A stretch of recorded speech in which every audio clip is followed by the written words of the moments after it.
Good morning, everybody. I just wanted to do a quick update. I got my official stuff in the mail, so I am now actually legal in the state of Texas to be a recognized member of the clergy and officiate weddings. So I have all of the legal stuff I can need to perform the marriage ceremony for my daughter. I am ecstatic this morning. Today is also the conjunction of Venus and Jupiter, where it'll be within 1/3 of a degree to each other. So this is considered, they're calling it the Bethlehem conjunction. The Star of Bethlehem was a conjunction. However, it was Jupiter and Saturn actually in the night sky at the time of Jesus' birth. It was not Venus. Venus would be too quick a moving planet to have been the conjunction at that point in time. Saturn and Jupiter were conjunct and stayed conjunct for 7 months in the sky prior to Jesus' birth, then disappeared for 2 months, and then reappeared for a 2-week period of time. And that is the time in July that they believe that the birth took place. There's other reasons why they have pinpointed it to the last 2 weeks of July, and more specifically around July 29th.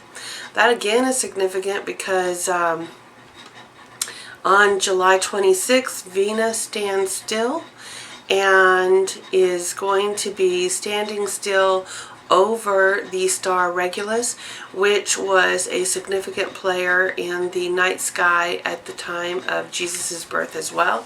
So it is considered the red heart, and that is why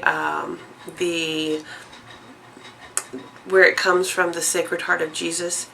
Regulus, though, now is going to be moving in for the first time into 0 degrees Virgo at that same point in time. And then Jupiter will be coming across that, I think, sometime in August. I think it's like a couple of weeks later. I think it's about 2 weeks from the 26th of July. So these are very significant points in the night skies coming up, and really need to pay attention to all the constellations out there because they tell a story. And at the time of Jesus' birth, the manger story was the story of the night sky. So that is the astrological significance of Jesus' birth, was that everything that was told in his story was actually represented in the night sky. Up until that point in time, it was actually given to the gods of Egypt, and then this was the first significant time that it switched from the gods of Egypt and then became what would later become the Christian God.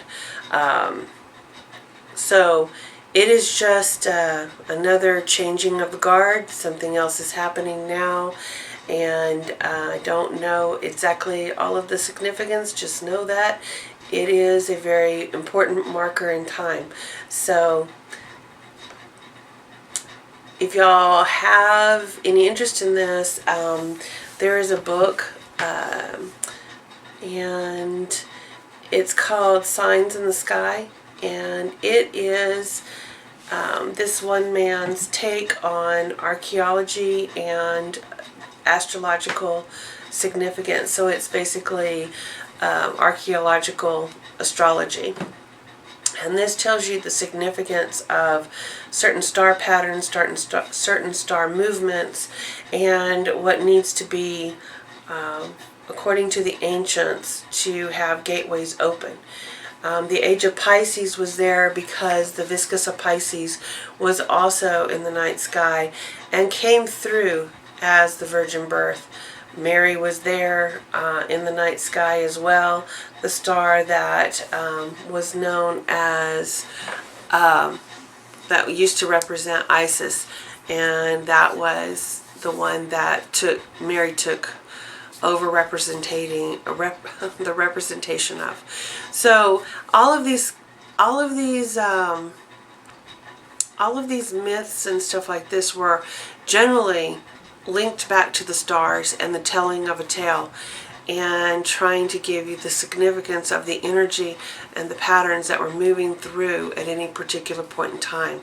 The ancients were very much, according their calendar basically was the events in the sky, because they knew that they were unique in perspective, and they would broaden how much was in the sky so that you could actually mark the story at what point in time it actually took place.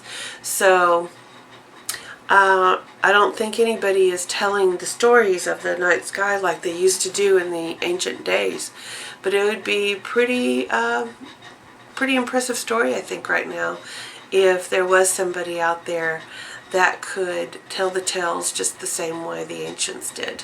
But anyway, I'm fixing to be off to work. Just wanted to give a quick update, and thanks. Y'all have a wonderful day.